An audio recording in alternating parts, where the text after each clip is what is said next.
Just pressing record on this. All right, yeah, we're on now. Good to see you, mate.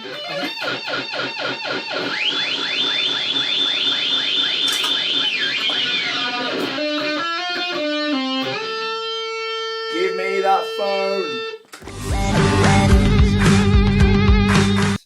You know, when I was like 13 years old, I got this book. Mm-hmm.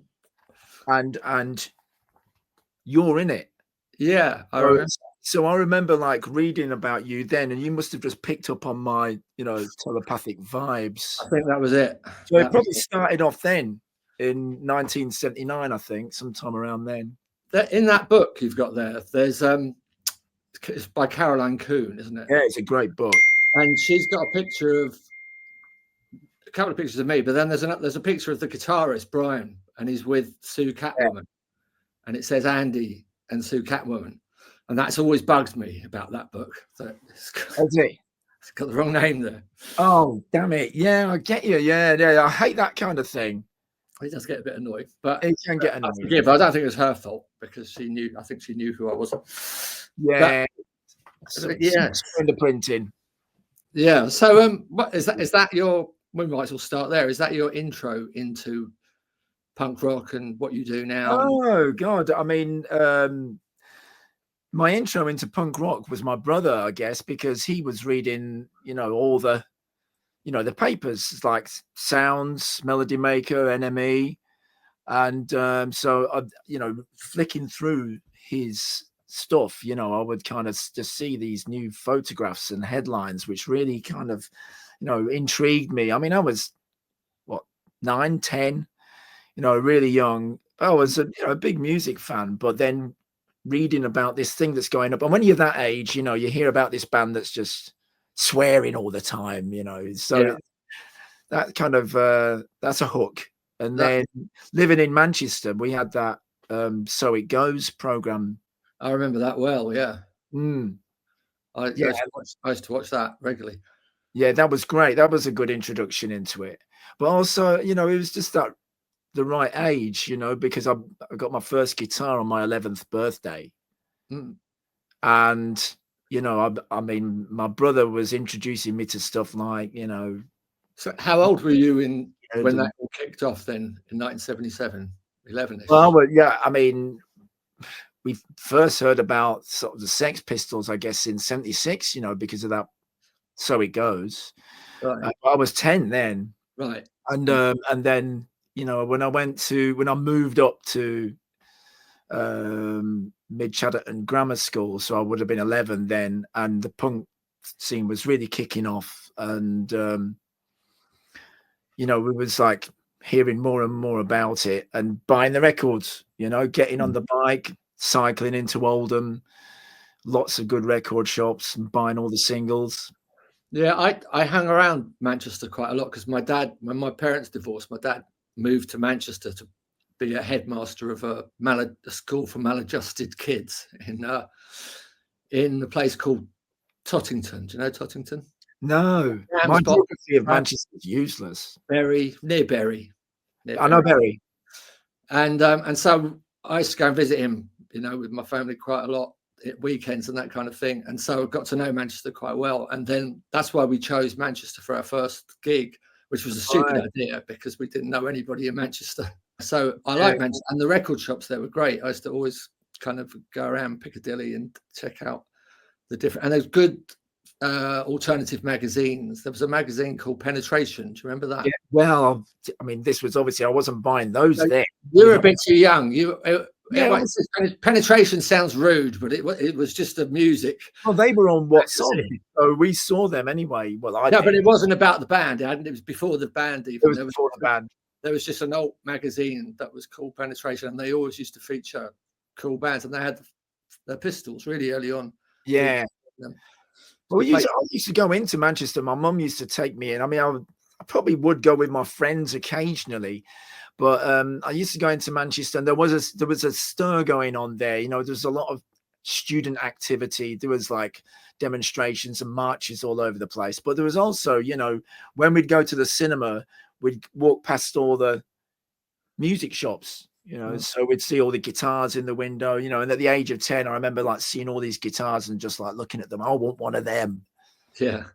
I mean, they were just beautiful things to look at. I remember knowing that it was out of my range. You know, there's nowhere my mum wouldn't be able to buy a guitar for me, and it was just an impossible thing. But I used to get the magazines and look through mail order magazines for Columbus type guitars, and that looks beautiful. I just go totally by how it looks, you know. Yeah, I was the same. I got some kind of mail order magazine. I remember seeing this Kimbara Stratocaster, something like that, and I remember thinking, maybe if I say, look, you know, for birthday and Christmas, and I'll do all the housework for a year, you know, maybe you'll buy me it.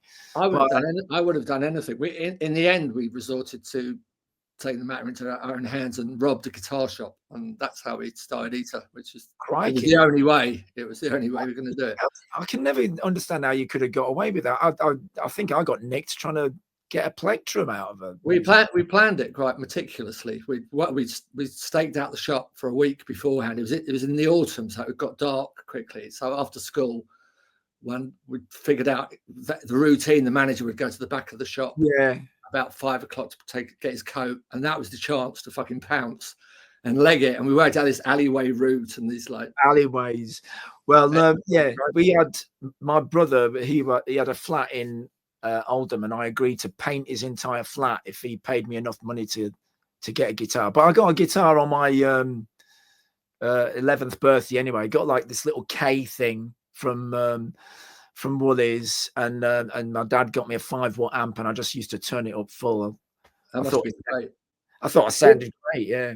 Well, I was a bit disappointed when I finally got the guitar, and we got 3 guitars we took from that shop, and the one I wanted was a 335 Eros 335 copy that looked beautiful, and I had it in my cupboard for 2 weeks. I was too scared to even look at it because I thought it was so you did get it then? Yeah, you did it. That's how we started the band, and but isn't that the guitar that's in the photograph in this book? You know, let me just put my glasses on. Hold on, bear with me. Well, I was just saying. So when I finally got a chance to play it, is that it? Is that a semi-acoustic? I can't see. Yeah, then that's it. That's the one. That's my 335.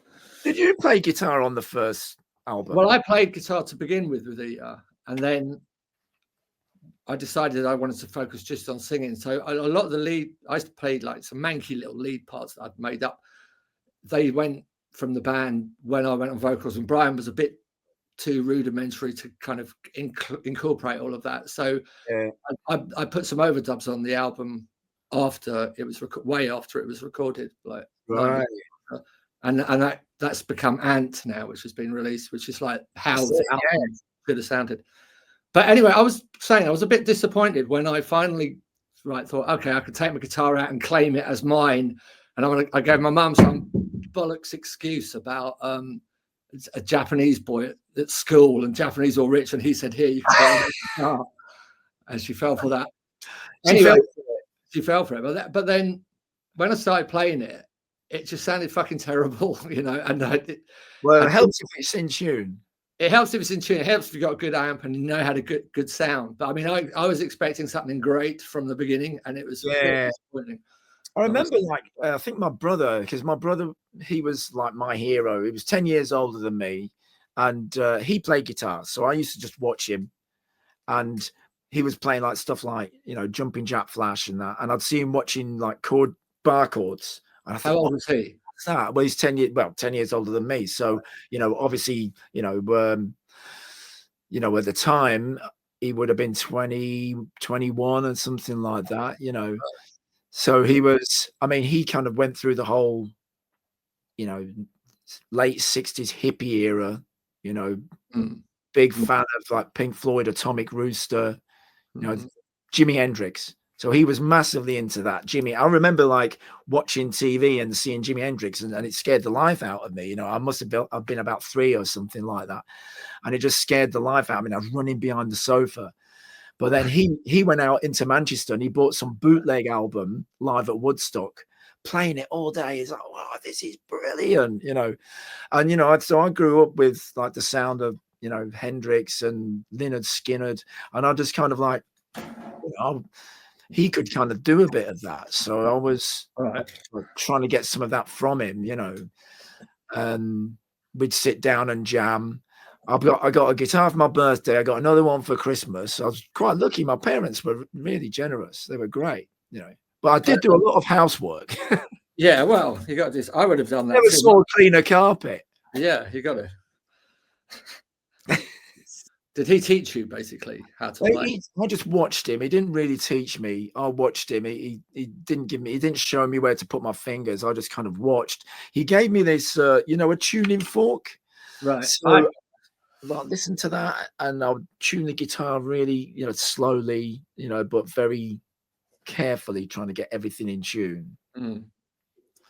Did you find that quite easy? I found it to be a pain in the neck tuning up the guitar to begin with, and I didn't have a tutor, or I didn't have an older brother who played guitar or anything like that. I think probably Chris probably showed me the you know, the kind of 5th fret thing, 5 5 5 4 5, you know, just kind of like do it like that. Get one string in tune with the tuning fork, and then do the whole guitar like that. But eventually I did get sent for guitar lessons. My dad sent me for lessons with this guy that lived in Manchester, and because before that, you know, I was playing rock and roll and punk rock because I thought, well, I can play this. I can play Eddie Cochran. You know, I can play you know, Something Better Change. Is that what you were listening to? I mean, when you... Yeah, well, you know, I was listening to whatever was available. So, like, for instance, at that age, what was available at that time, you know, was what I could, you know, whatever I heard on So It Goes or Top of the Pops, of course, you know, because I wasn't really tapped into any underground thing then. Yeah, that didn't come until later, until I moved to Peterborough, you know. And that's when I got in with some friends of mine. You know, I went to this school called Bushfield School, and they all went to a school called Orton Longville School. This is in Peterborough. And they were all 2-3 years older than me.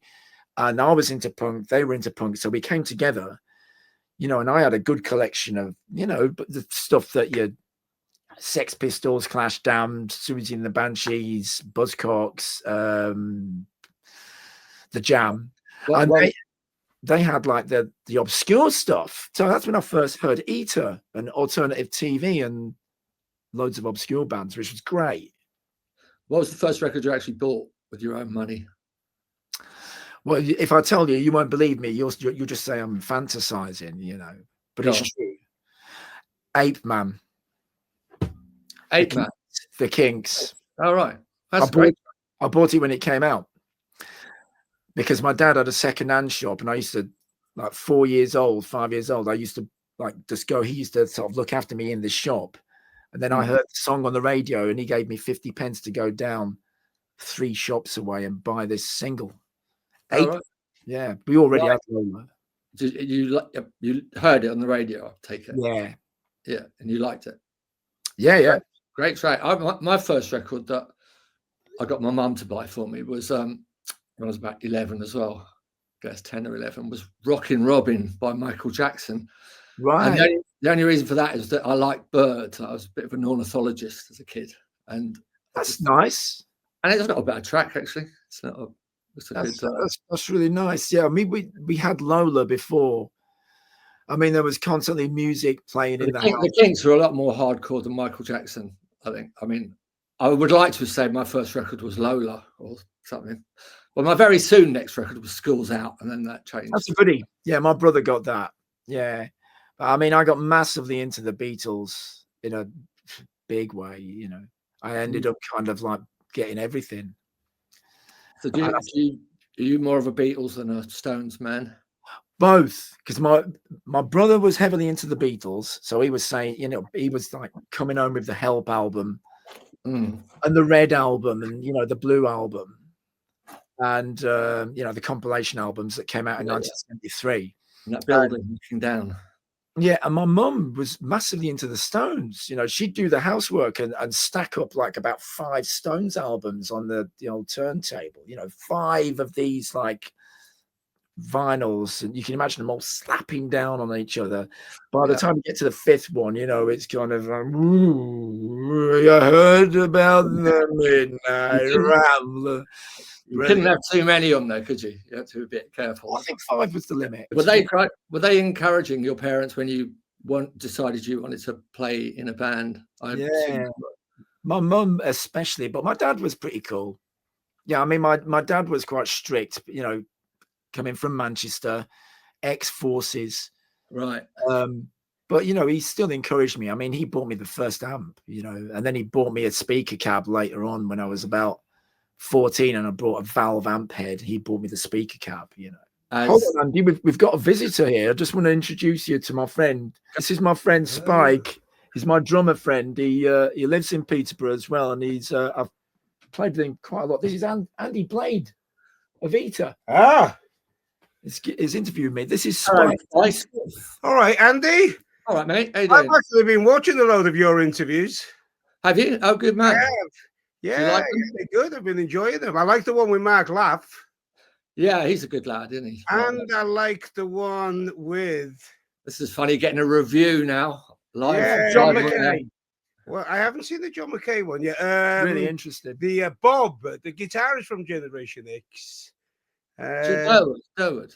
Yeah, Durwood. And the guy that had the Roxy. Andrew, yeah. Yeah, so yeah, I've seen a good few of them. Andrew with the difficult to pronounce second name. So yeah, that's why I didn't bother saying it. Czechoslovakia or whatever it is. Yeah, I go through that. Andy from the Roxy. He hates being called Andy. He likes to be called Andrew. Yeah. And also I found that, you know, Bernie Rhodes from The Clash. Yeah. The manager of The Clash. I called him Bernie in an email and he fucking came back to me saying, please note, don't call, my name is Bernard. And it's like, fucking hell. Well, I've got some information for you because for the past 40 years, everyone knows you as Bernie. The world knows you as Bernie. Yeah. So me and Spike have played together a lot. We've played, we first met when I was in the English Dogs. Spike was in a band called Alternative Attack and we played together in Halifax, where we first met. And then he ended up kind of moving to Peterborough. He joined the English Dogs. We had a band called War Dance, and we actually got together when Steve Ignorant got together the Last Supper, and he did the tour in 2000. And it started off 2007, but it went on, didn't it? 2011. But then it was like the Last Supper, which was supposed to be the final performance of all the Crass songs. Of course, you know, it was so good because we did a good job of it that he carried on. But he had a little hiatus. Yeah. I don't remember Crass. I mean, I don't really fuck all about Crass, so I've got to admit. They're a bit after punk rock for me, and I'd moved on by then. But what I've seen of their original band was a lot more messy. Like it sounds like more like a proper rock band. I think a lot of bands then who sounded a bit of a shambles, now when they play Rebellion and places like that, it's like full on rock onslaught. Do you know what I mean? And everyone seems quite good suddenly. The drama. Although you say that, I mean, I remember when I saw like the Clash, I saw them on Give Enough Road Tour. I thought, bloody hell, you know, they were absolute knockout. And no, I'm not talking about the Clash. The Clash are an exception. The Pistols are an exception. The Heartbreaks are an exception. But a lot of the other bands, like the Adverts, for instance, or Eater, or the Drones. I've never really checked out the Drones. Never checked them out. But Slaughtering the Dogs as well. Now, you know, if you saw, you know, at least the 96 thing that Reformation. We were there. More like a proper rock band, you know what I mean? Yeah, we were there. I like your story about that you were expecting to, when you hadn't seen them for 20 years, that you were expecting it to be more of a bigger thing. Yeah, which is all right, Andy. You know, because I just saw me yesterday. I walked straight by. No hug. Oh, we all need that. Yeah. So, you know, it's cold. Slaughtering the Dogs, they're cold. Yeah.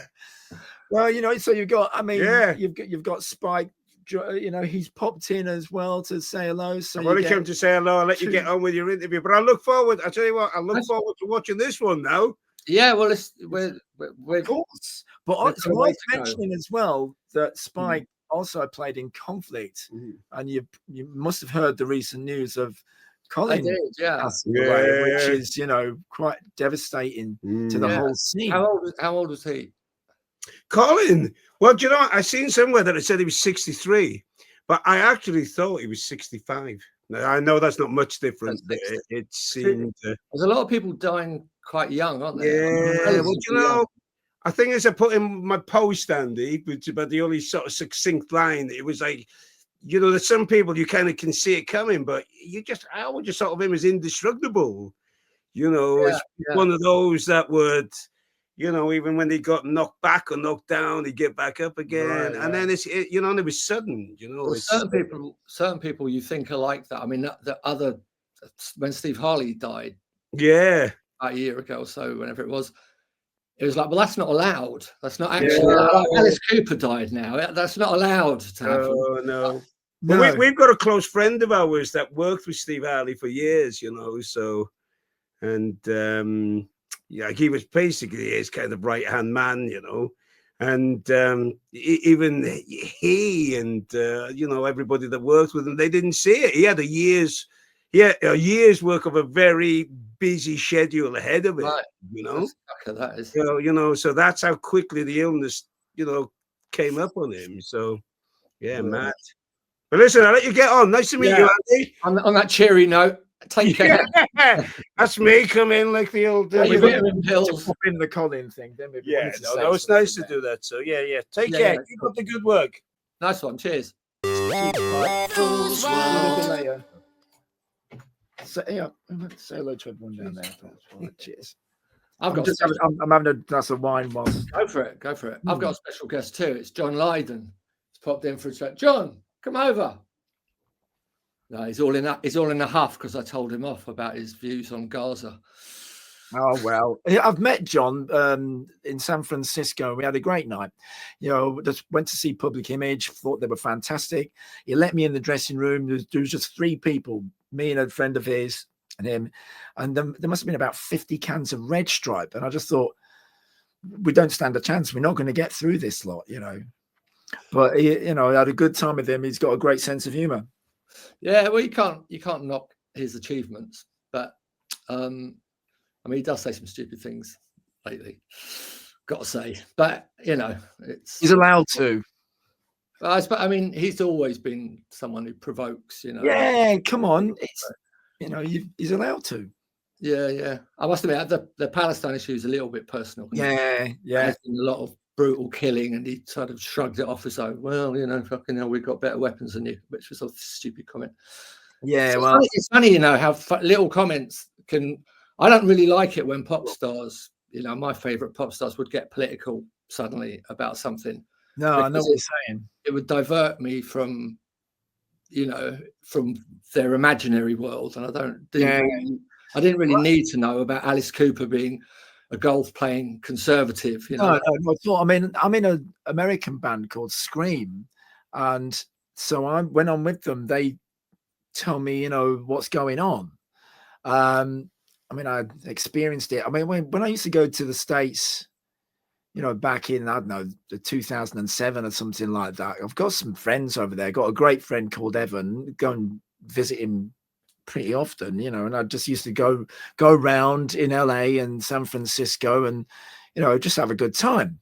But when I went, you know, like on this sort of recently, like when I've been playing with Scream, it's the situation over there. I mean, without a doubt, it's post-Trump. No, it's Trump. To me, he's done it. All the prices have gone up. The homelessness has risen. I mean, it was bad then. I remember, like, when we were touring the States, but now it's like it's increased by times 10. You know, it's a lot less. I don't know. I mean, you know, America's always been a place where it was we want to go to, because we used to listen to American music, and I still do. And listen to American music, you want to go there. You know, you kind of, it's your fantasy land. But now when you go, you think, no, it's just it's not anymore. You know, the grass is no longer greener. Yeah, the world, it just seems to be getting completely fucked, doesn't it? Really, it's been a steady. It's not like even a surprise. It all seems to be downhill since, I don't even remember when it started going downhill. But it seems to have been going downhill since 2007 or something like that. You know, somewhere around that time. It just around the time social media took off. Coincidentally, that's, you know, that's going to be a part of it. It's going to contribute, and of course, you know, when you could download music, when music became free, you didn't have to pay for it anymore. I mean, crikey, I mean, yeah, we used to sort of make our homemade mixtapes and stuff like that. You know, I'd probably bootlegged your album, but you know, it's not the same, is it? It doesn't have the same quality. It just seems really unfair that it's fine for the progression for things to go online, like everything has, movies and everything, but they didn't stop making money out of movies, you know, and they still get royalties from Netflix repeats and all that kind of shit. But with streaming, you can get millions of streams, and you know, you'll get 10 if you're lucky. And that seems really unfair that nobody in charge said to, you know, we've got a great idea so that artists get paid, and with this new streaming that they're going to get fuck all out of. How about, you know, my daughter's an artist, and you know, I see what she goes through. And so when someone sends me a piece of artwork and they say, what do you think of this? And I'm kind of look at it suspiciously, and they say, you know, I created it using AI, and said, what do you think? You know, well, would you be interested in using it? And I'm, no, I wouldn't, not at all. I want it to be created by a human. Yeah. And you'd be fucking mad if you would prefer AI. I mean, the people that would choose AI anything over, you know, a human being coming up with their work of art, you know, they shouldn't be interested in, you know, the arts, because it's a different field, isn't it? It's not artistic. And you know, I just think that what it's going to do, though, is going to probably make artists create things in the opposite way. You know, it's like, well, you expect us to make this, you know, like a nice kind of like paint a nice scene of a forest and trees and a river, and instead, you know, I'm going to basically paint, you know, a woman giving birth with an open vagina and a baby coming out of it, you know, and see how pleased you are about that. Do you know what I mean? And it is, and I think the same thing's going to happen with music. It's like, but did you follow that recent controversy, I guess you could call it, about the Dead Boys AI album? I didn't hear I don't know the full story of that. I don't even know if it's a whole AI. I don't even know exactly what they did, but I know there was some controversy about the use of AI. Did you hear about that? No, but how was it being used? Because I think it was to manipulate Steve's voice. Right. So to create something new, but using his voice. Should look it up, really, shouldn't I? Doesn't it? No, I mean, I think it's cool to use it if, like, for instance, if I was to get an old live tape, let's say that if I managed to come across like a Sex Pistols live tape or something, but there was loads of crowd noise going on, and if you was able to use AI to remove that crowd noise and to you know, separate it and to actually bring forward the sound of the instruments, then that's brilliant. Yeah, you know, that's how I'd want to use it. I mean, for a start, you know, I know that Paul McCartney's got a load of like, he's even got a Beatles Live in the Cavern reel-to-reel tape that's never been released because it's too bad quality. Right. Yeah, well, that'd be interesting. Yeah, that'd be interesting. I mean, a lot of labels now are asking for AI rights, you know, for when I've had that, when you sign a deal, and they will option that as well now. And I don't know exactly what for, because it seems too weird, the whole concept. But yeah, if you've come across that at all, have you? Well, I just came across it. I mean, just in silly little ways, really. But I mean, I just gave an interview the other day, and I had to sign something for that interview. you know. Right. And of course, I kind of think, well, you know, if you really feel the need because I had to sign it even to say that you're giving permission for their successors to use it, that's it. To edit it. And I'm kind of thinking, well, can't you just deliver it as it was done rather than, you know, because for all I know, you might be, you know, your grandson might take it and do an edit of it, and you know, I've got all sorts of crap coming out of my mouth. Worse than now. It's the thing about it all being out of your control suddenly. Yeah. I remember what the thing I was going to say. There's some mastering tool that you can, the AI mastering, which, you know, is obviously, I know a lot of mastering engineers, and they are saying, oh, well, that's going to be shit, and it takes our jobs away, kind of thing. Right. But I'd be interesting to know if it is any good. Yeah. Well, again, I don't know how you would do it. I don't know how it is programmed to master something, but well, I mean, look, you know, I use Pro Tools, you know, so like when I'm demoing and what have you at home, and when I'm knocking up some sort of pre-production stuff, I use Pro Tools. And when I open that up, if I want to play it back, you know, there's just, you know, there's a plug-in, a compressor that's got a mastering setting on it, and I just click on that. I don't even use it. I don't actually play around with it, and it sounds better straight away. But then one album, I've got a friend called Andy Sneap, and he's a world famous producer, and he also plays guitar in Judas Priest. So, you know, he's a pretty, you know, he's a pretty famous guy, you know. And anyway, so he's done this for a load of my albums. He's mastered them.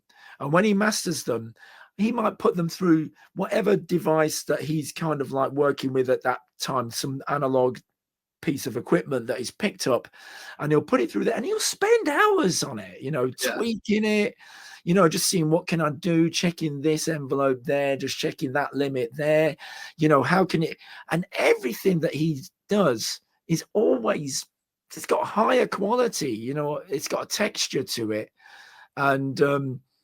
And I think, you know, it's the texture that sets it apart from anything where you just... I think that just like with musicians, songwriters, and who the ones that really get absorbed into their work, and they're like perfectionists. You get mastering engineers. Like, I know someone who's like that, who will just be tweaking and fiddling forever, and then suddenly the next day, oh no, I've just had an idea, go back to it again, and comes up with this, you know, perfect mastered track in the end. And well, I'm always trying to I'm still trying to improve my guitar playing. I'm always trying to sort of like work on some new ideas. And then with lyrics, you know, I'm always collecting phrases and, you know, just trying my best to just kind of keep things going along. But I mean, with guitar, crikey, I mean, honestly, the guitar has saved me so many times. It's just like, if ever I feel, you know, like a bit depressed, just pick up my guitar and just kind of like, you know, give myself an hour,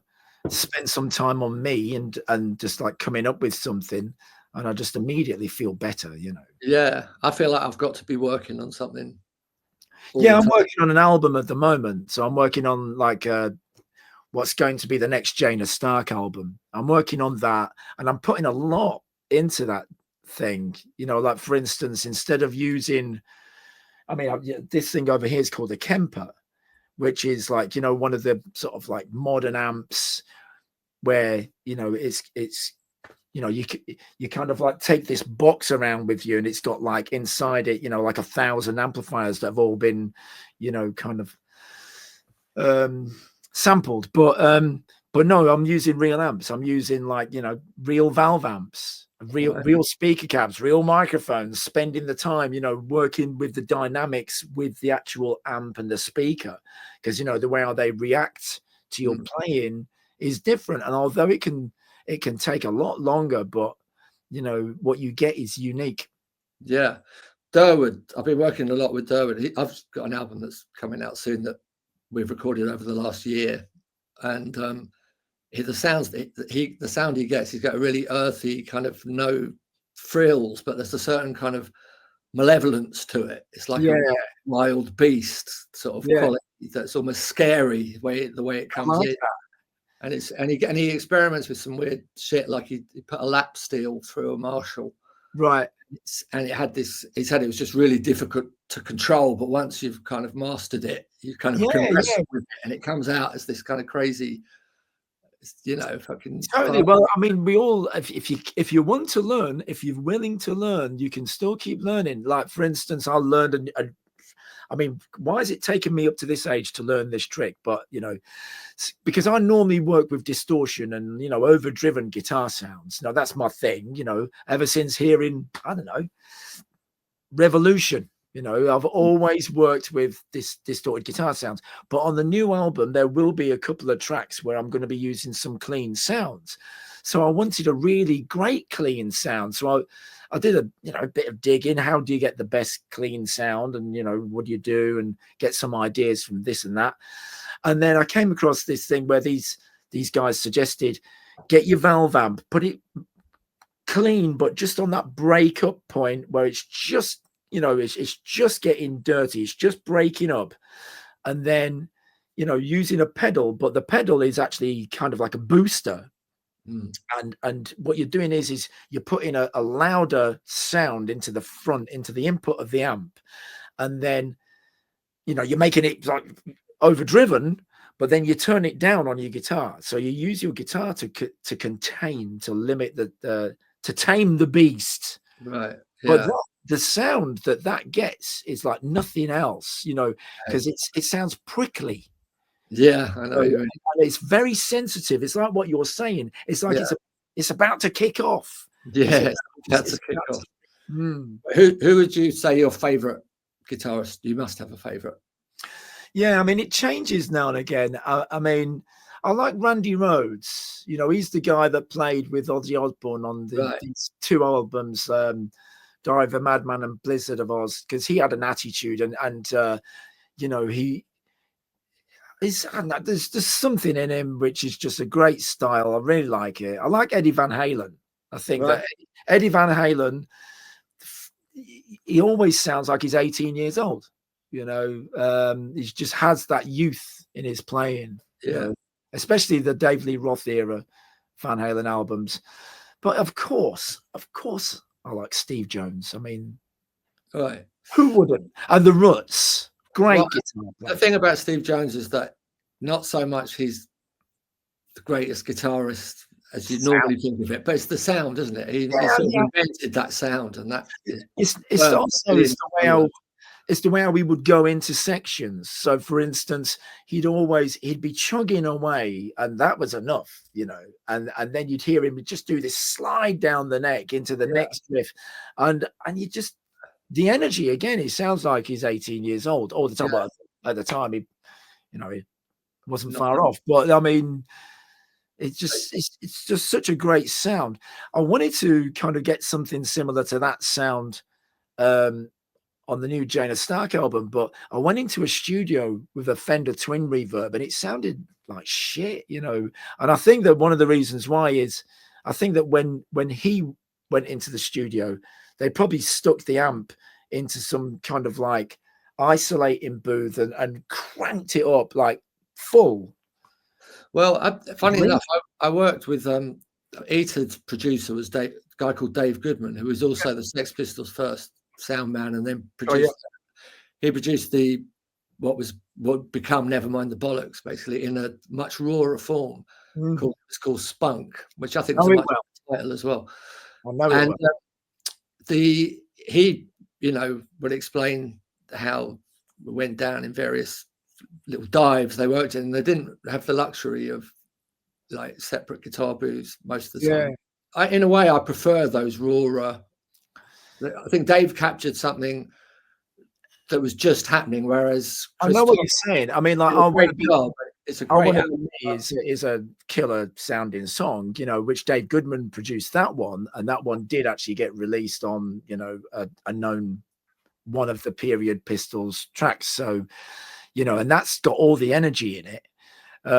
But there's something about Holidays in the Sun. Good God, it's massive, isn't it? Oh, fucking hell, it's crazy. Dave was very bitter and twisted after he got elbowed out. He wanted to do that album, obviously. And he thought he was doing it when he recorded those demos. It was with the, you know, he was going to be doing the album, but then when it all blew up for them, they had options. Yeah, I know. Well, I mean, Chris Thomas is not a bad option either, really, is he? You know, and let's, you know, at the end of the day, look what he did. You know, it's great, and I don't think he was the only person. I think there was other people like, you know, assistant engineers and stuff. That, you know, but whatever. What's come out is great. I mean, you know, you could argue, look, it'd be better if Glenn played the bass, but Somebody, it is, you know. I can't remember who it is, but somebody on this podcast, they alluded to the fact that Steve Jones might not have played all the guitar on Nevermind the Bollocks, but I'm sure that isn't true. But he seemed sure about it. And it was somebody from the punk days. I can't remember exactly who it was, but you know, there's a possibility he would know. But I think he's confusing that with the Chris Spedding section. Yeah, the Chris Spedding stuff. Yeah. And Chris Spedding, of course, you know, we know that, you know, he still is, but was a really great guitarist and a great womble. Yeah, a great womble. It was my favorite womble. Well, you've seen a womble with a flying V. But one of the things about Chris Spedding, he had that song "Get Out of My Pagoda," which I thought was a fucking great song. See, that was it. Back I love Chris Spedding. I love motorbiking. That was such a classic. But in 1977, you know, there was the Noel Edmonds Swap Shop, and all these bands would come on that. Yeah, and then you'd have Bill Oddie and the Saturday Banana, and you'd have bands on that. I think I saw Clark Kent playing on that, and Tiz was, yeah. There was another. Maybe you might remember Saturday Scene. Do you remember Saturday Scene with Sally James? Right. But that was all of those silly pop programs that you'd suddenly see Bolan on, or you know, one of your pop stars on it.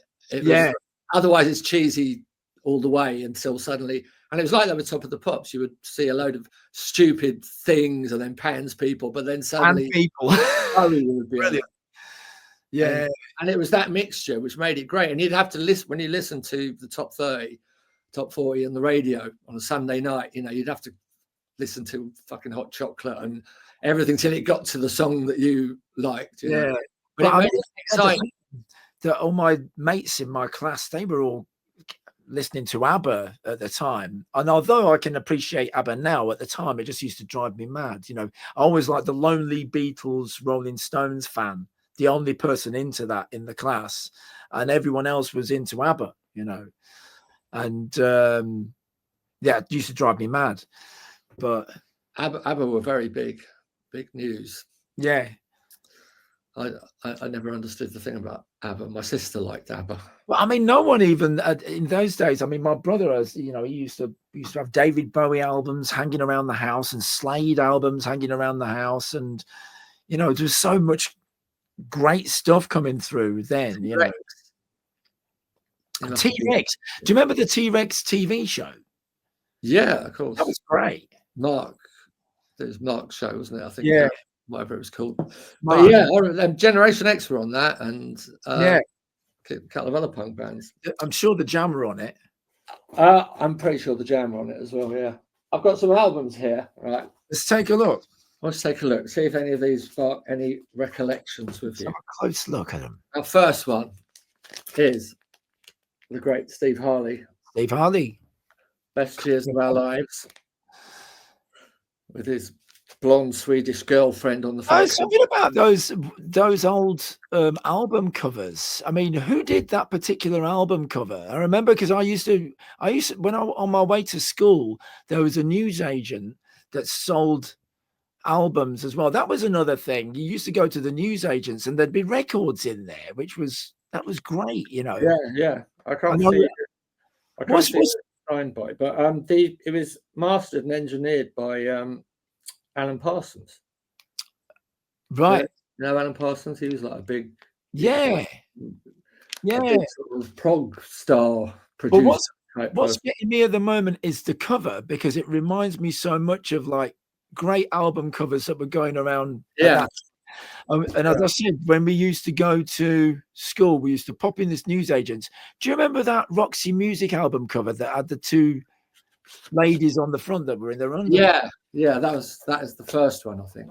I mean, that one was like, you know, when you used to see that when you was about like 9 years old, it was a bit of a shocker. Yeah, it was great, and the smell of records, even, you know, was like a magical world going into a record shop. Wasn't it? Still got, oh yeah, sniff them. Yeah, have a sniff, have a good old sniff. Yeah. Okay, next album. Hello, Sparks. Yeah. Well, put it right next to. I don't own this album, but I remember Sparks, but again, it's another classic album cover. One of the first albums I ever bought. Is it? This is my Nevermind the Bollocks. Is it? Definitely. Was you listening to them prior? Oh yeah, I mean they were a couple of years, a good 3-4 years before punk rock kicks off. This town isn't big enough for the both of us. That's it. That's a tune and a half. Yeah, but everything. I mean, that is actually that is almost like you could actually get that song and stick it next to Schools Out. Yeah, they've got similarities. I used to do that often.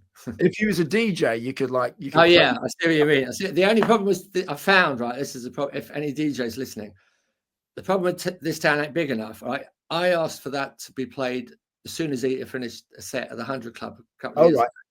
You know, this DJ who was all lined up ready for it. But what I didn't take into account was that fucking long ding ding ding ding that fades in. You want it to come straight on. You know you'd have to do it. You have to do an edit. You have to put it in AI. So before we move on, what's your favorite Steve Harley song? Oh well, that's a difficult. I'm taking notes. Well, that's a very difficult one. If you're taking note, then I better consult my book of favorite Steve Harley songs. There's going to be a few. Choose one off that album. Go on. Are you familiar with like all of his early albums, Cockney Rebel albums? I would have heard bits. That's the first album, just called Cockney Rebel, and there's a track called Hideaway on it, which is great, and a track called Mirror Freak, which is fucking brilliant. And then Mr. Soft, that's another. Oh yeah, I know that one. Psychomodo, the track, and that whole album. Okay. Judy Teen, probably I'd say Judy Teen. Right. Well, they're all duly noted. Right. Okay, but put that. I'll sign the affidavit and everything later on. Yeah, and am I allowed for my successor to yes tell the world about that and edit it? You have AI rights. AI rights. Okay. Yes. Next album. Here we have Alex Harvey. Alex Harvey, Tomorrow Belongs to Me. Yeah, fantastic. Great album. Fantastic. I do like your taste, I've got to say. What a great band they were. Oh, you want to bet? What a blueprint. Fucking hell. I went to see Alex Harvey in some place called the Victoria Palace, I think it was known then. Yeah. When was that? And he invited everybody up on stage. They were doing shooting a video for their next single, and they wanted a bunch of people on stage. And so me and my mates happily obliged. And got up on stage with Alex. I wonder. Yeah, I mean, what a template for so many things. I mean, when I see and hear Alex Harvey, I think, did AC/DC get it from them?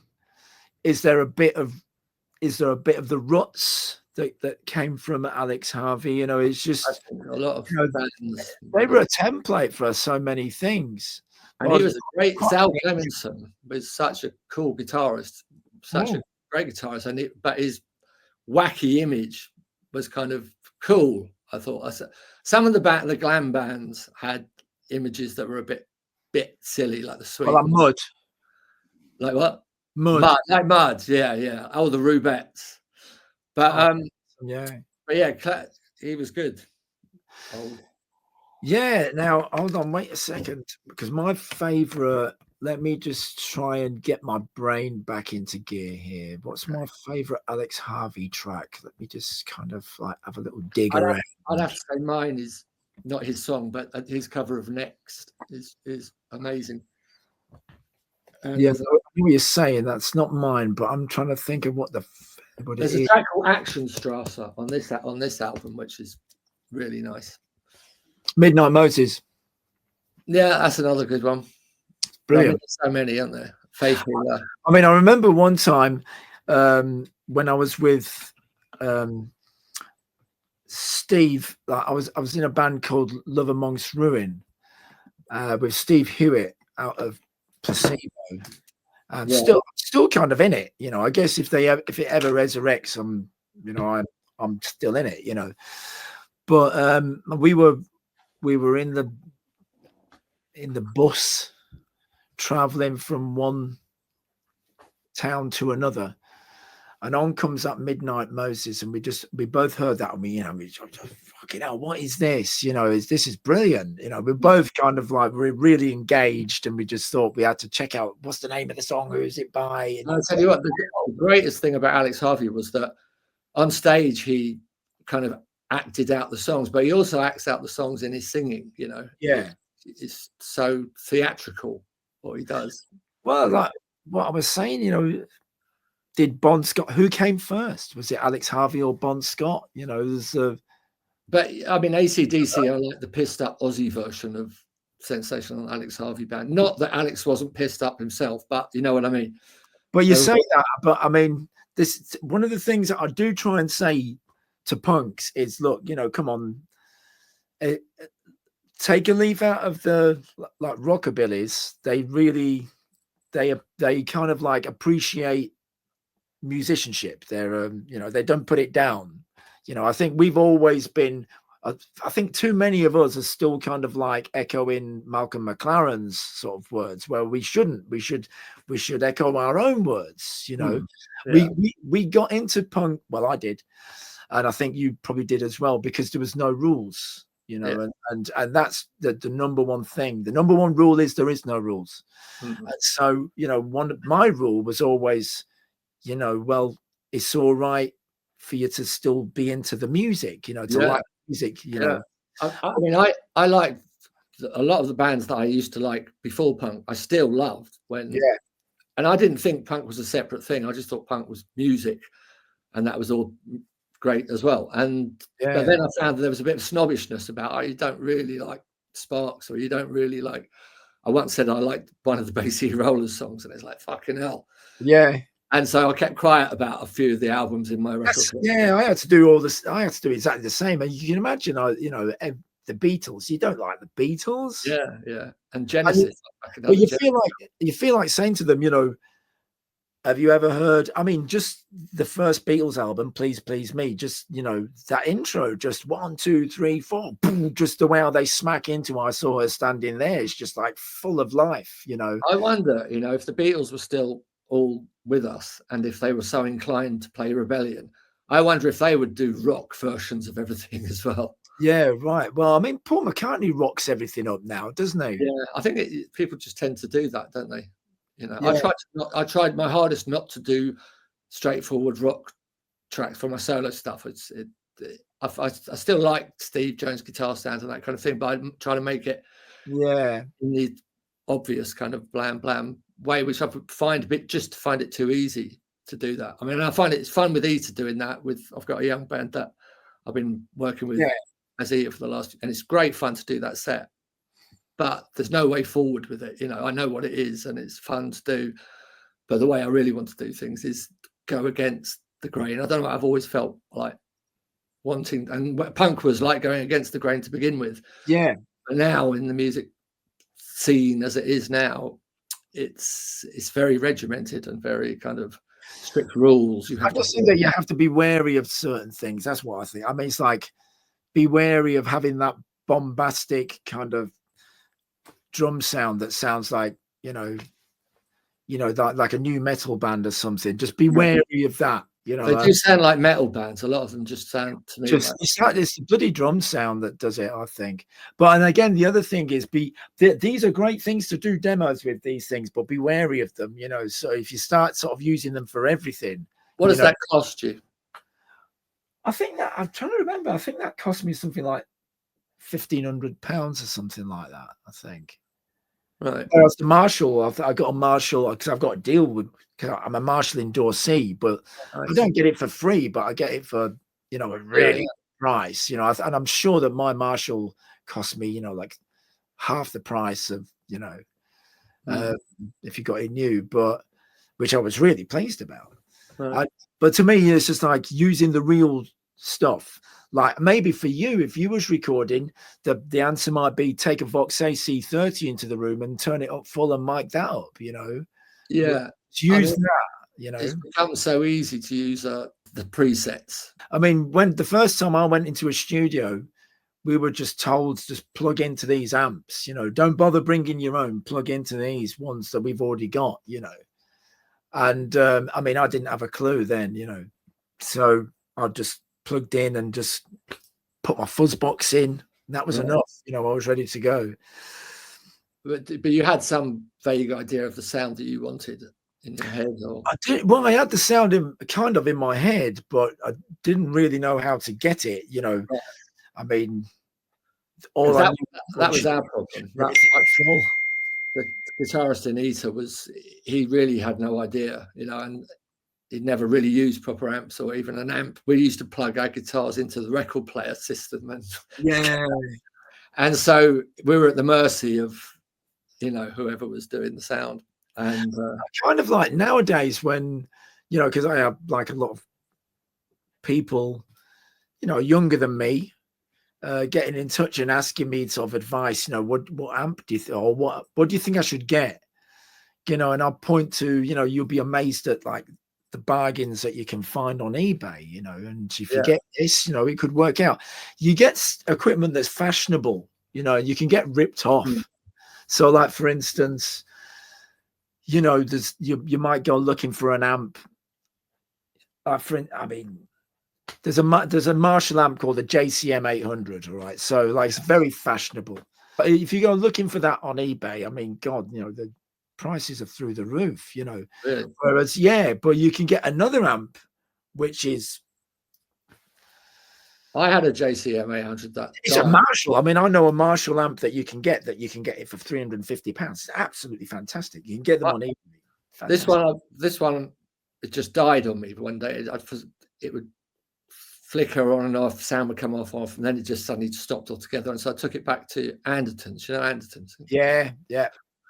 And it was where I got it from. And they said that they couldn't find the fault, and it was now useless. And so they said, "Do you want us to dispose of it?" They probably don't specialize in getting it. You need like a good old fashioned, electronic repair guy. I think so, but they do farm their work out to people that do that. There must have been something up with it. But where are you living now? I thought the only useful thing to do with it would be to smash it up in a video. Where are you living now? I live near Guildford. So Guildford. Yeah. Can I have the exact address, please? I'm sending the boys round. Yeah. Okay. It's number 12, Fuck Nose Road. Well, because there's a guy up in Peterborough. Honestly, he's just like ridiculous. You take anything around there, he repairs it. He's got those hands. Do you know what I mean? He's just like, he can touch something and immediately it works. How do people do that?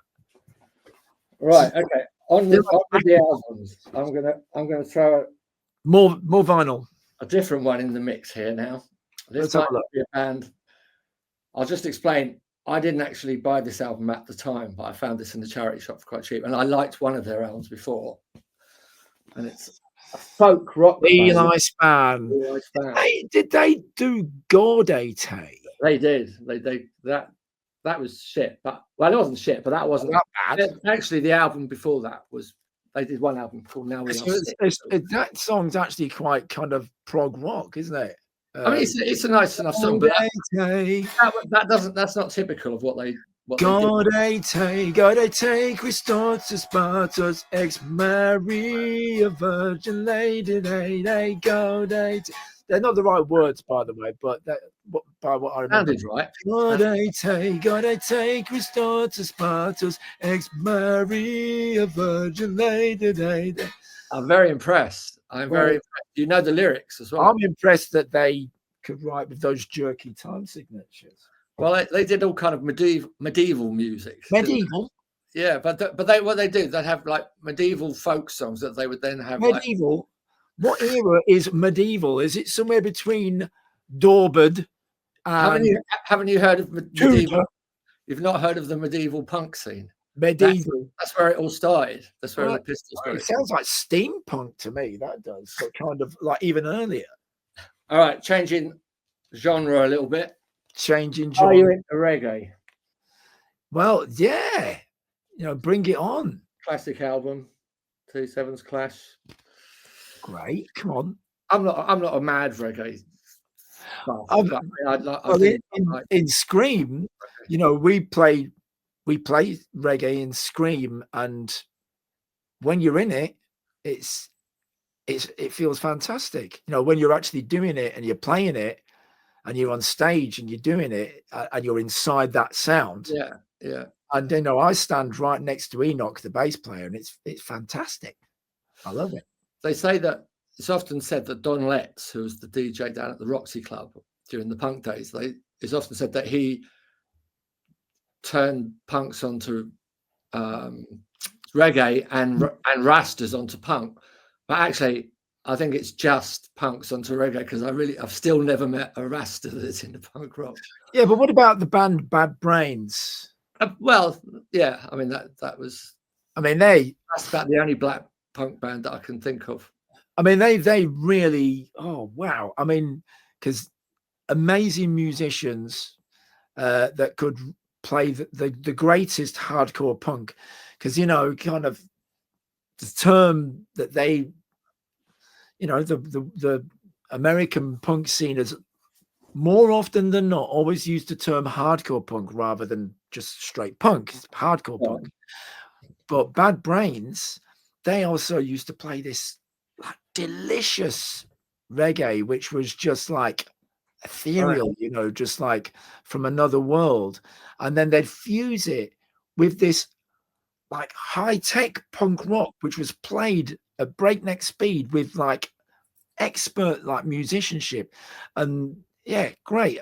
And of course the Ruts, they were reggae influenced, weren't they? Reggae influenced in a big way. Yeah. All right, this is probably more your territory. I've got that album right up there. Great album. I don't need to. I love it. I love it. What's your favourite track off this? My favourite track off this, again, difficult to say, really, isn't it? But Brighton Rock, probably. Let me just hold on. Give me 2 seconds, because here's my copy right there. Right. So, Brighton Rock. Brighton Rock is so good.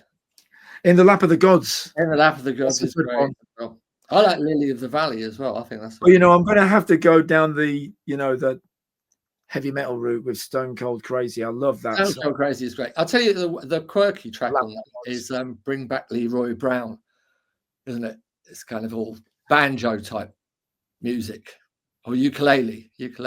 That's my most hated instrument. Is it? Yeah. The ukulele. Yeah. But I've never been a ukulele fan. Or I think a banjo's all right. That's Queen. Banjo's all right. Because We Will Rock You on that one.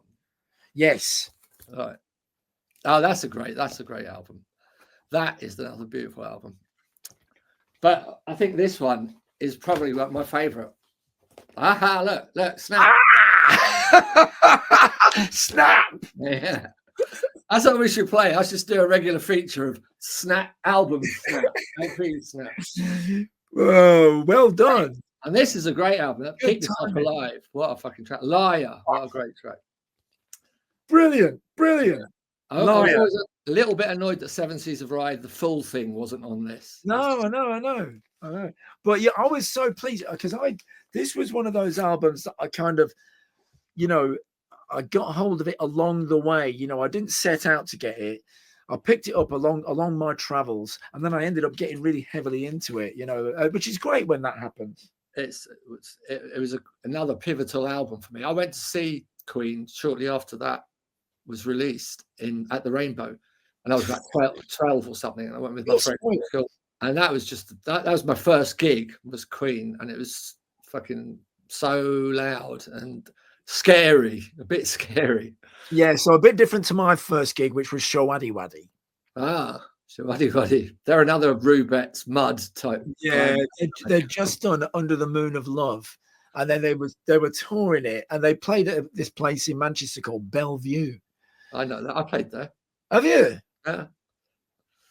So yeah, we went there. My parents took me there, and then about 3 weeks later, they took me to what's it called now? I don't remember the name of the place, but more of a famous regular rock place in Manchester, and went to go and see Status Quo.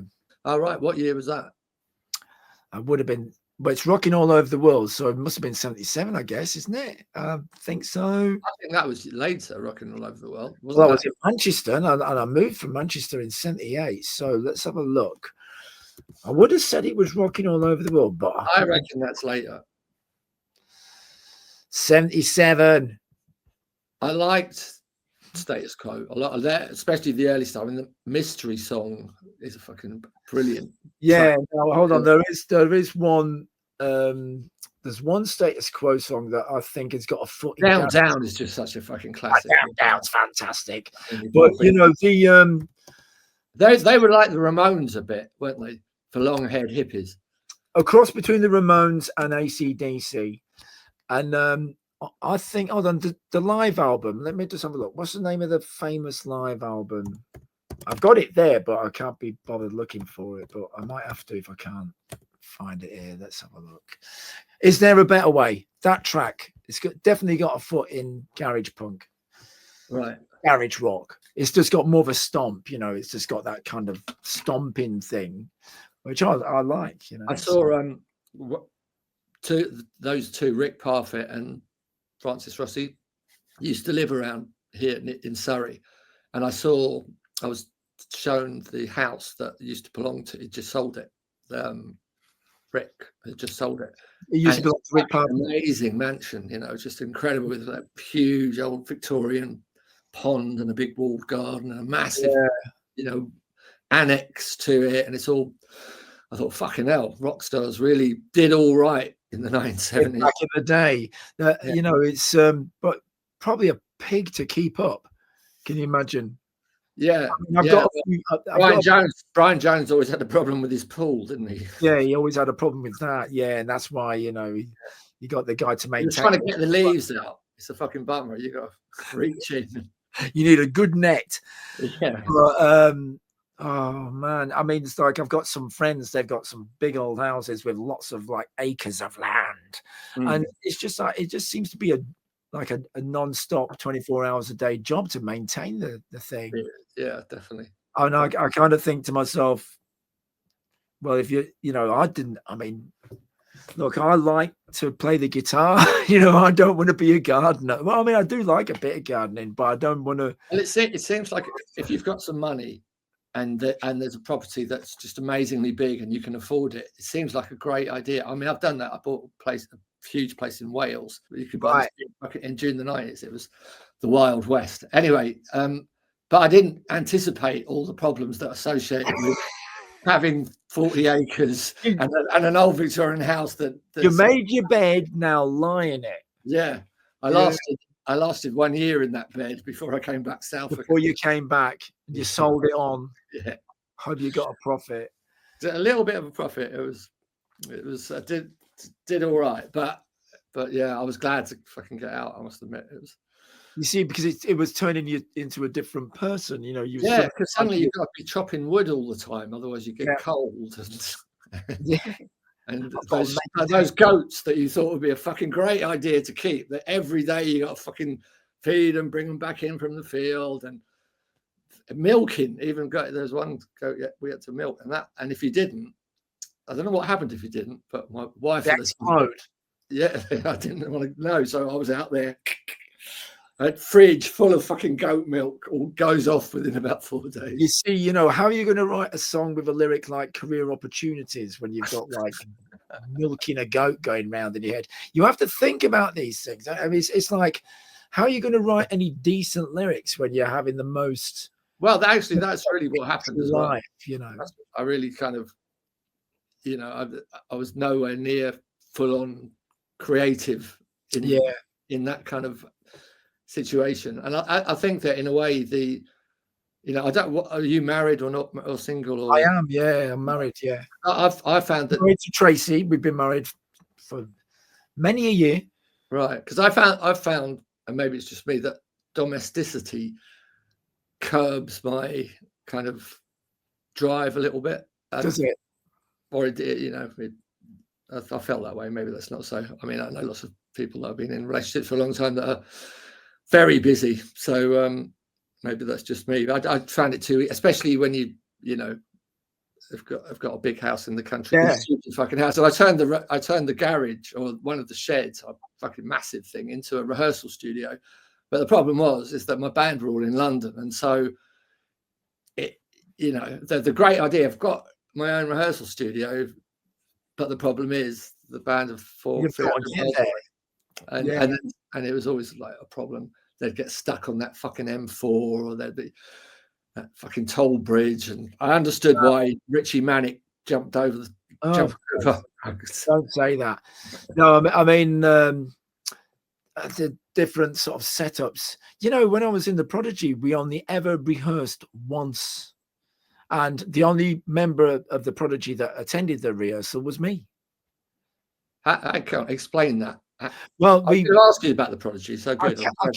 I kept on saying to the band, you know, could we get together a rehearsal day? Because, you know, I was saying to them, you know, loads and loads of different reasons. You know, I want a chance to go through my stuff. I want to try and be a bit more well prepared, because we just kind of like arriving at these gigs, and, you know, someone's setting your gear up, and you just bang, you're on stage, and quite often, you know, something's not working.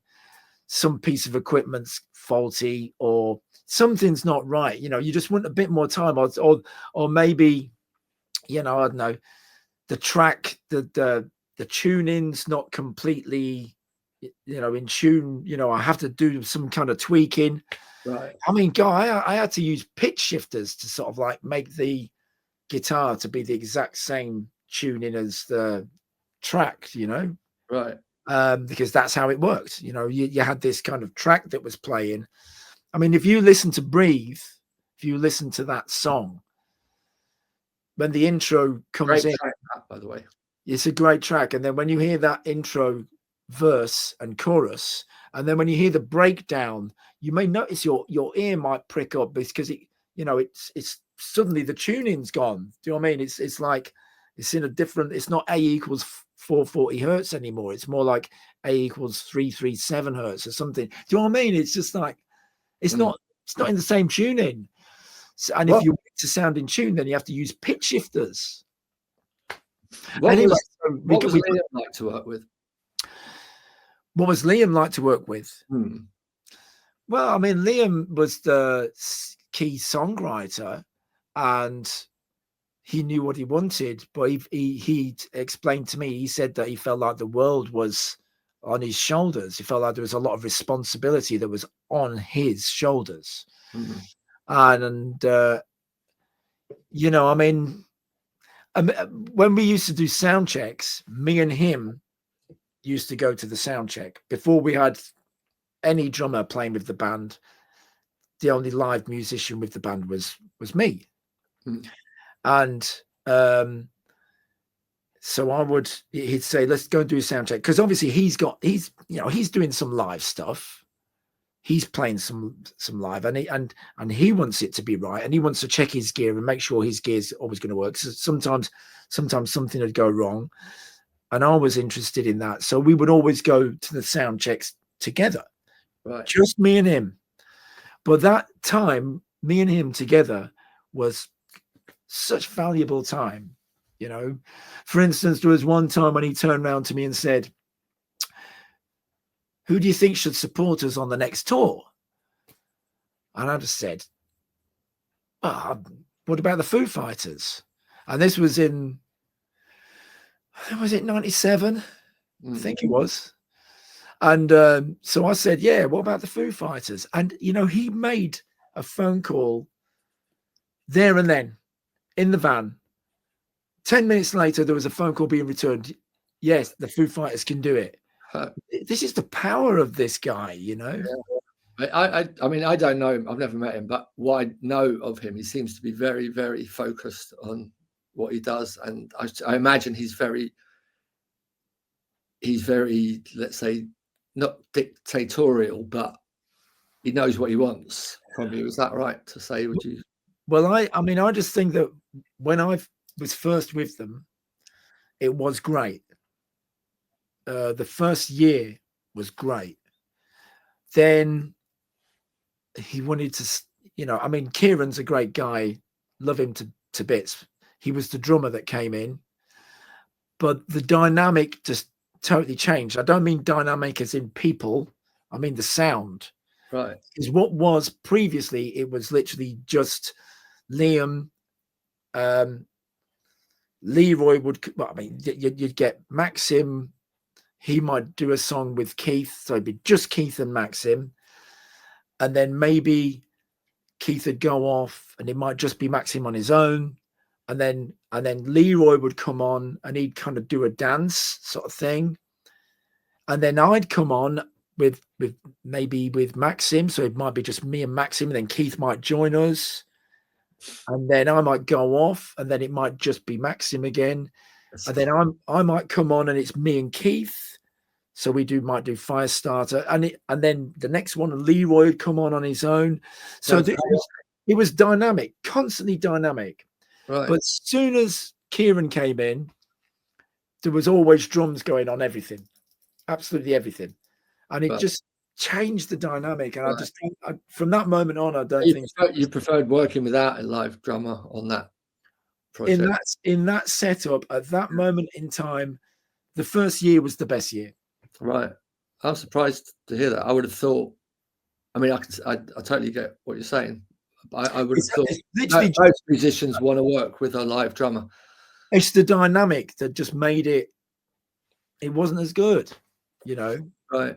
I mean, if it suddenly became if it had become a full-on band with a bass player and all bells and whistles, it wouldn't be the Prodigy anymore, would it? You know, the Prodigy were that thing.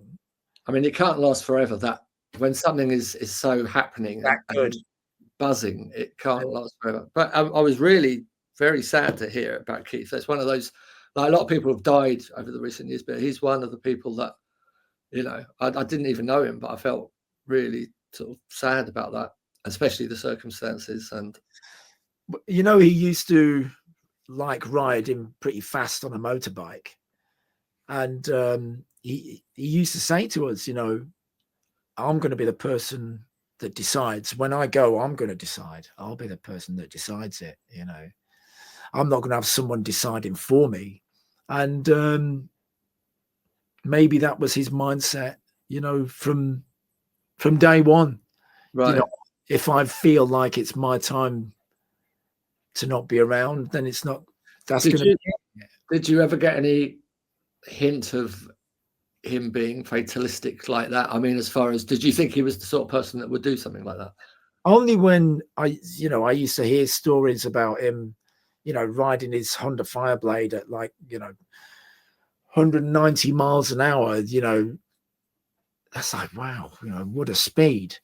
And of course it'd be kind of worrying, you know, when you'd hear that he wants to do that. But he just said something. I remember someone just made a comment, you know, imagine, you know, it's not you, is it? Someone might pop out in front of you. It might be something that happens, another driver in front of you, and then bang, you're off. And he just turned around and said, if that happened, I would just fly, you know. And I just thought, right, well, you know, he's fearless, I guess. Yeah. It's just really sad though. Yeah, I mean, he had a pub, didn't he? Too young. It was too young. But you know that he had his own band, Flint. Yeah, yeah. You know that they recorded an album. I didn't know that. Yeah, I mean, I've heard it. And what happened? It's not been officially released. I mean, why not? I don't know. I can't say. I mean, do you think? What's your best guess? I wouldn't want to say. All right, I see. It would probably get me into a bit of trouble. But you know, basically, maybe things would have been different if that album had got released. I don't know. Right. I don't know. Right. All I'm saying is, wouldn't it be a nice thing to release it posthumously? Anyway, I mean, wouldn't it? You know. Anyway, another funny thing about Prodigy, you know, the Fat of the Land album, I know it very well, obviously, and you know the ant logo on it. Okay, yeah, very much like Eater's ant logo. Oh right, of course. Yes. Well, you know, Sue Catwoman. Did she do the design?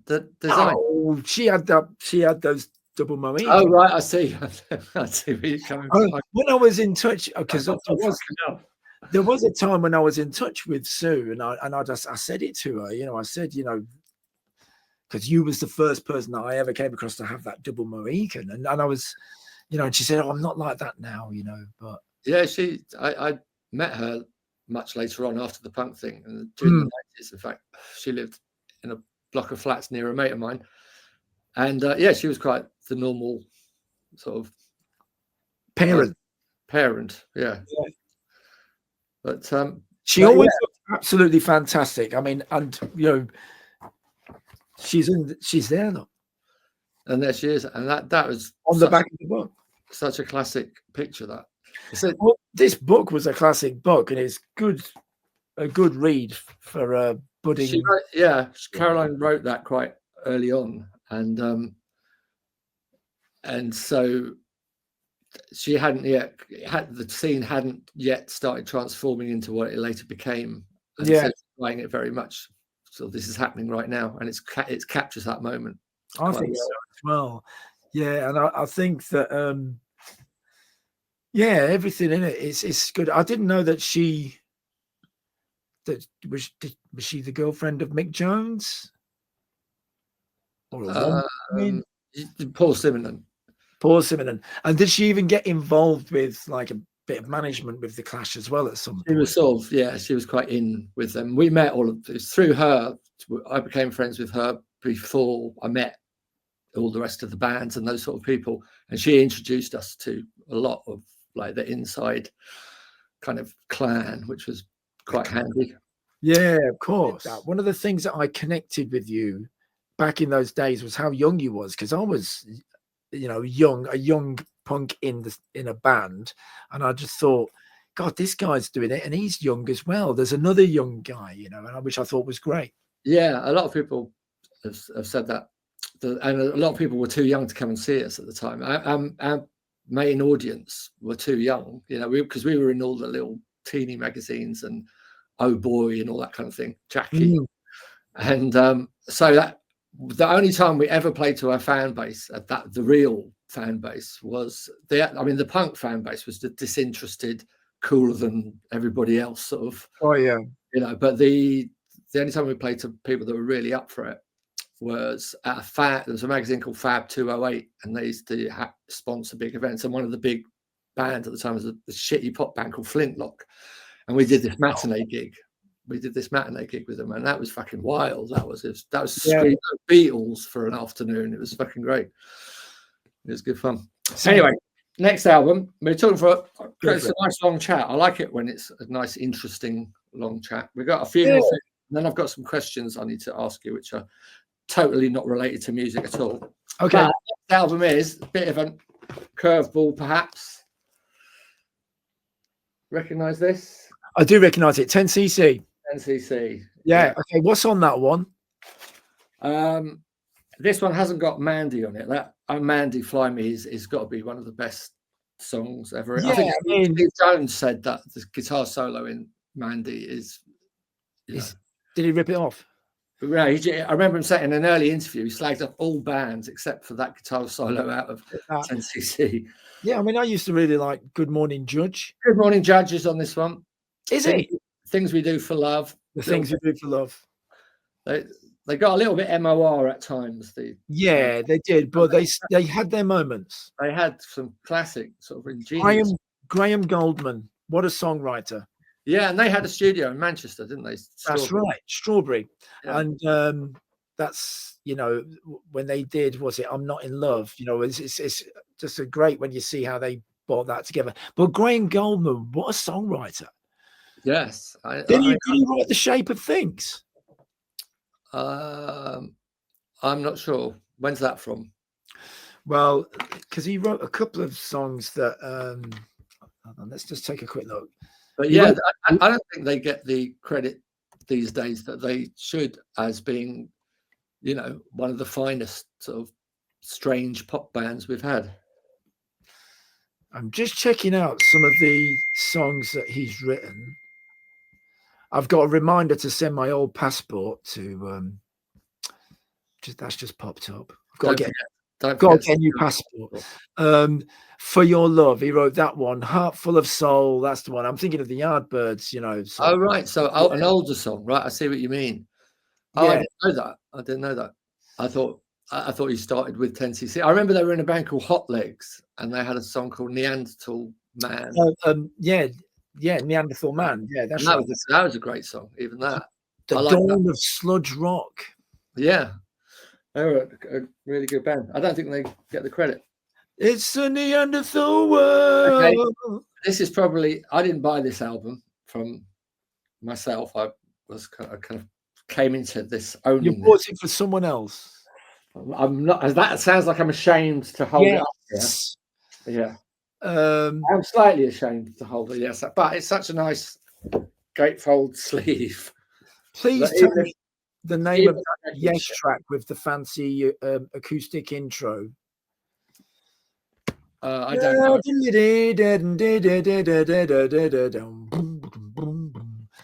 What's it? Roundabout.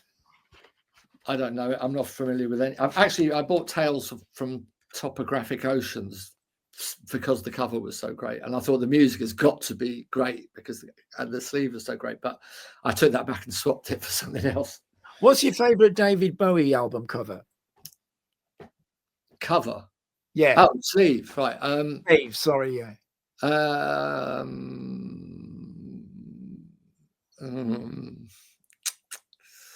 This is interesting. It's a difficult one. I'm going to take notes. Go for it. This is all going to be fed into AI. Come on, just go for it. What's your favorite one today? Well, no, this is the favorite one of all time. I'm not going to muck about. So okay. Aladdin Sane. Yeah. Really? But my only criticism with Tony Visconti for Aladdin Sane is should have fucking put the snare up. Should have put the drums up.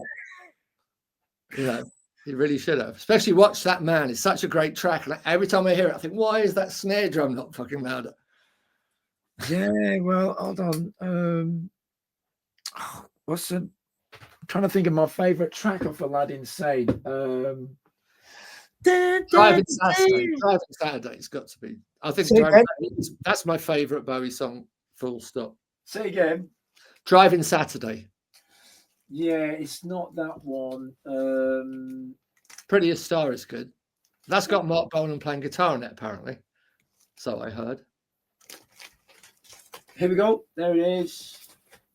Oh, damn, it's not. It's pinups. It's just that same shade of blue. Do you keep your records in alphabetical order? I try my best. Nerd. I'm probably the only person to have 2 copies of the Tin Machine album. Probably the only person to have a copy of the Tin Machine album. And have you actually listened to it? Yeah. Tin Machine. I listened to it twice. Come on, where are you, you swine? Where have you sneaked off to? Damn it! That's bugging me now. I can't find it. Oh, here it is. It's up there with Metal Machine Music, Tin Machine. Oh, Both called Machine. That is the sound. If you want to clear a party, put on Machine music, turn it up really loud. Guaranteed, everyone will leave. Great. Yeah. Okay, so here we go. What's your favourite track on Metal Machine music, Joe? The first one. Yeah. Crack Tactor. Great track. Fucking what a great track. Fucking great. That is great. I'll tell you something weird, right? This is a really stupid story that Crack Tactor reminds me of. For some reason, I thought it was a laugh. Me and my mate used to think it was a laugh to randomly phone the same number and pretend you know them, but they don't know you. And so they just think it's a prank, crazy call. And which it is. And it's a bit of a nasty thing to do, really. But I wouldn't like that to happen. But we're just kids. Yeah. And anyway, one day I was talking to the guy, and he says, "You're cracked. Do you know that?" and I go, "Cracked actor." And he goes, "Oh, you like David Bowie?" Did you say that? Yeah. Suddenly I felt really bad. You felt a connection. I felt a connection, and I never gave him another. I never called. You didn't phone him just out of the blue. You're that David Bowie fan. Yeah.